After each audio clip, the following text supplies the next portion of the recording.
दोस्तों ये बात कहने में तो अच्छी लगती है कि कोई भी लैंग्वेज आपकी योग्यता को नहीं दर्शाती है, और चाहे आपको इंग्लिश आती हो या नहीं आती हो, इट डजंट मैटर। लेकिन क्या ये सच है? जी नहीं। आज के टाइम को देखते हुए कहा जा सकता है कि आपको इंग्लिश आना बहुत जरूरी है। चाहे इंटरव्यू हो या नॉर्मली किसी से बात भी करनी हो, तो भी इंग्लिश बोलनी पड़ जाती है। और खास बात, इंग्लिश बोलने वालों की संख्या दिन प्रतिदिन बढ़ती जा रही है। Currently globally more than 1 billion लोग इंग्लिश सेकेंडरी लैंग्वेज के रूप में बोलते हैं। बदलती दुनिया को देखते हुए आपको भी बदलना पड़ेगा, इंग्लिश सीखनी पड़ेगी। इसीलिए आज के इस वीडियो में मैं आपको स्टेप बाय स्टेप गाइड करने वाला हूं कि आप इंग्लिश कैसे बोल सकते हो। वीडियो का चौथा और तीसरा पॉइंट तो बहुत इंपॉर्टेंट है फ्लुएंटली इंग्लिश बोलने के लिए।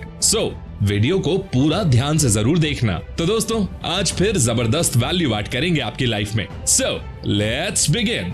नंबर 5, आप लोग अपनी रीजनल लैंग्वेज या कहें वो लैंग्वेज जो आप बचपन से सुनते आ रहे हो, वो तो अच्छे से बोल लेते होंगे, है ना? बट जब बात आती है कोई और लैंग्वेज बोलने की, तो आप नहीं बोल पाते हो, और बोल भी पाते हो तो आपको पहले उसे ट्रांसलेट करना पड़ता है। और यहीं पर आता है हमारा पहला पॉइंट, थिंक इन इंग्लिश। दरअसल जब आप इंग्लिश बोलने के लिए पहले अपनी मदर टंग में सोचोगे, उसके बाद उसे कन्वर्ट करोगे, तो ये टाइम कंज्यूमिंग हो जाएगा और आप फ्लुएंटली फर्राटेदार इंग्लिश नहीं बोल पाओगे। तो ये जो ट्रांसलेट करने में टाइम लग रहा है, इसे आपको खत्म करना पड़ेगा। आप इंग्लिश में ही सोचो। अब आप बोलोगे कि भाई तुमने कितनी आसानी से बोल दिया कि इंग्लिश में सोचो, पर इंग्लिश में सोचो कैसे?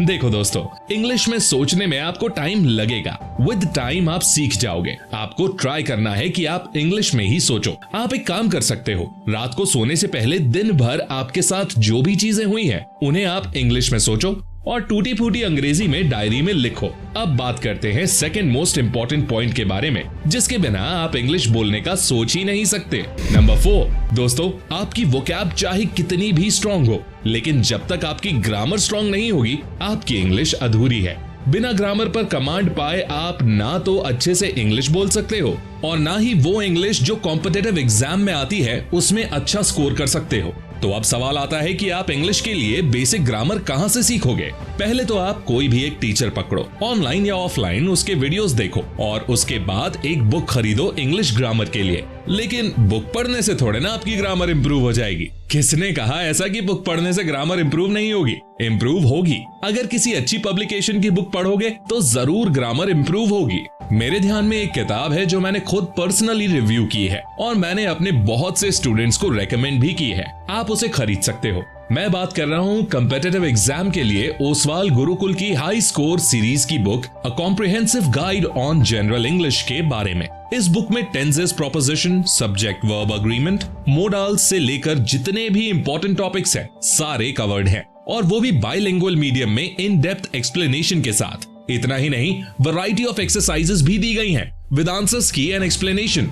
इसके अलावा इसमें सेल्फ असेसमेंट के लिए रिवीजन टेस्ट पेपर्स भी हैं। लिंक डिस्क्रिप्शन में दिया गया है, परचेज जरूर करें। और हाँ गाइस, वाकई ये बुक वैल्यू फॉर मनी है, so I highly recommend it to all of you. Please buy this book, link is in the description. वापस आते हैं वीडियो पर। तो दोस्तों मान लेते हैं कि आपने ग्रामर सीख ली, वोकैब पर भी पकड़ बना ली, लेकिन अगली चीज जो आपको वीडियो में बताने वाला हूं, अगर आपने वो नहीं की तो फिर आप इंग्लिश बोल पाओगे?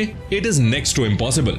नंबर 3, किसी भी चीज को सीखने के लिए सबसे जरूरी चीज क्या है? एक अच्छा माहौल। और कई लोग इस बात का भी रोना रोते हैं कि उन्हें अंग्रेजी भाषा को सीखने का माहौल नहीं मिल पाया। अगर माहौल नहीं मिल पाया तो वो आपकी किस्मत है, लेकिन उस माहौल को बनाने की कोशिश ना करना आपकी बेवकूफी है। माहौल यानी कि एक एनवायरनमेंट में वो सभी चीजें आ जाती हैं जो आपको कुछ सिखाने में मदद करें। और अगर आप अच्छी तरह से इंग्लिश में बातचीत करना सीखना चाहते हैं, तो फिर कुछ समय के लिए इंग्लिश में ही फिल्में देखना, टीवी सीरियल्स देखना, न्यूज देखना शुरू कर दीजिए। इसके साथ साथ इंग्लिश में ही न्यूज़पेपर्स और मैगजीन्स पढ़ना भी स्टार्ट कर दें। अगर आपको क्रिकेट या कोई और स्पोर्ट्स पसंद है तो उसकी कमेंट्री इंग्लिश में जरूर सुनिए। इसी को माहौल कहते हैं जो आपको खुद बनाना होगा। हो सकता है कि स्टार्टिंग में थोड़ा बोरिंग लगे, लेकिन बीच में ना छोड़ें और 2-3 महीनों तक लगातार करें। प्रोग्रेस आप खुद देख सकेंगे। तो दोस्तों मान लेते हैं कि आपने वोकैब सीख ली, ग्रामर की आपको नॉलेज हो गई, आप इंग्लिश में सोच लेते हो। बट अगर आप अगला पॉइंट फॉलो नहीं करते हो तो फ्लुएंट इंग्लिश बोल पाना बहुत मुश्किल है। नंबर 2, दोस्तों आपने ग्रामर सीख ली, वोकैब स्ट्रॉन्ग कर ली और इंग्लिश में सोचना भी शुरू कर दिया, लेकिन आप प्रैक्टिस ना करो तो क्या आप अच्छे से इंग्लिश बोल पाओगे? बिल्कुल नहीं। आपके पास थियोरेटिकल नॉलेज तो है, लेकिन प्रैक्टिकल नॉलेज नहीं है। पिच पर परफॉर्म कैसे करना है आपको ये नहीं पता। आपको पता है कि गाड़ी में ये गियर होते हैं, ये ब्रेक होता है, ये क्लच होता है और इनको कैसे यूज किया जाता है, आपको सब कुछ पता है। लेकिन अगर आप रोड पर गाड़ी चलाओगे नहीं तो क्या आप सच में गाड़ी चला पाओगे? नहीं। ठीक इसी तरह से इंग्लिश में पकड़ बनाने के लिए, कॉन्फिडेंट बनने के लिए आपको लोगों के सामने अंग्रेजी बोलनी पड़ेगी। शुरुआत में गलतियां होंगी, लोग हंसेंगे, बट डोंट वरी, गलतियों से ही आप सीखोगे और इंग्लिश बोल पाओगे। इसके अलावा आप एक और चीज कर सकते हो अपने इंग्लिश स्पीकिंग के कॉन्फिडेंस को बिल्ड करने के लिए। आप सीधे लोगों के साथ इंग्लिश में बात मत करो, पहले आप खुद से शुरुआत करो। मोबाइल का कैमरा ऑन करो और किसी भी टॉपिक के बारे में या आपके साथ आज क्या क्या हुआ उसे इंग्लिश में बोलो और फिर आपने जो वीडियो रिकॉर्डिंग की है उसको सुनो। देखो कि प्रोनाउंसिएशन गलत है या फिर आप कहां अटक रहे हो, किस टाइप के सेंटेंस फॉर्म करने में आपको दिक्कत हो रही है। खुद की गलतियां ढूंढो और इम्प्रूव करो। तो आपको प्रैक्टिस करनी है, लोगों से इंग्लिश में बात करनी है और जब बात करोगे तो कुछ लोग आपके आसपास जरूर होंगे जो आपको टॉन्ट मारेंगे, ताना मारेंगे, जैसे कि तुम बड़ा अंग्रेज बन रहे हो। तो आपको क्या करना है? एक चीज करनी है, don't care how does it matter. Number 1, 21 days challenge. दोस्तों कहा जाता है कि किसी भी आदत को बनने में, फॉर्म होने में 21 दिनों का समय लगता है और 21 दिन के लिए मैं आपको एक चैलेंज दे रहा हूं जो आपकी स्पीकिंग इंग्लिश में सिग्निफिकेंट चेंज लेकर आएगा।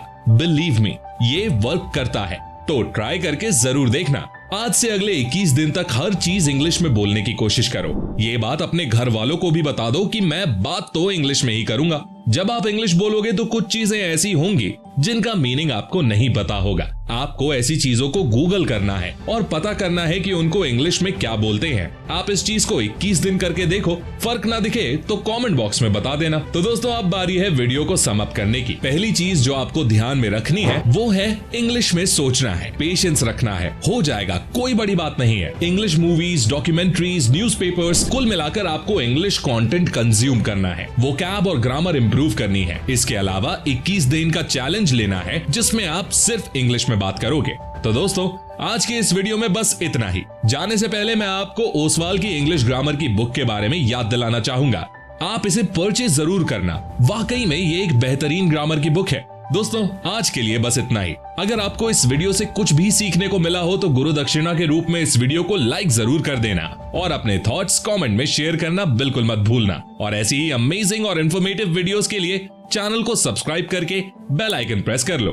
मैं मिलता हूं आपसे नेक्स्ट वीडियो में, तब तक के लिए take care, love you all and all the best.